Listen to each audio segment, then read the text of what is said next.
Good evening. A Canadian soldier who put his life on the line in Afghanistan, then returned with debilitating physical and emotional injuries, was muzzled today by the military for speaking to CTV News last night about his concerns.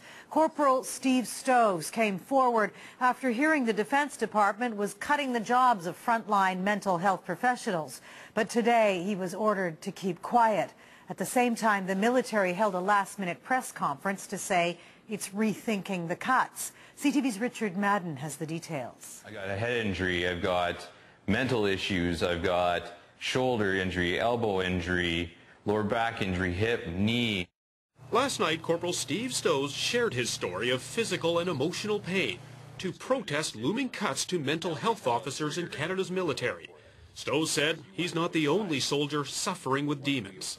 I'm wondering how many guys have gave up, how many guys have committed suicide because of this, how many guys are out there who are struggling way more than they actually have to. But he's now under more stress from the military.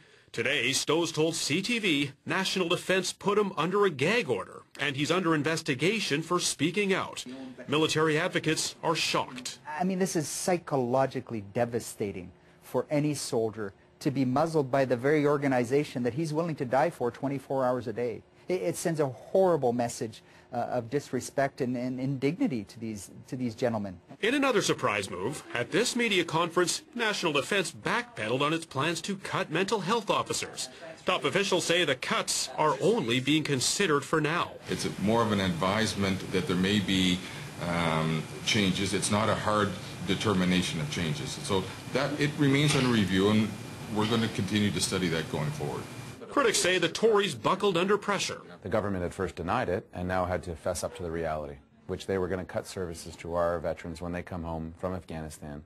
Either way, Stoesz says mental health issues must be addressed because affected soldiers need someone to talk to. We're losing that now as we're being released from the military. We're losing that close connection where you can go every day and talk with somebody about what you're dealing with. For speaking out, Stoesz faces up to 2 charges: conduct unbecoming or disobeying lawful command. And the penalties, up to an $800 fine, up to 2 years in a military jail, or both. Lisa. Okay, an unsettling development, Richard. Thank you for this tonight from Ottawa.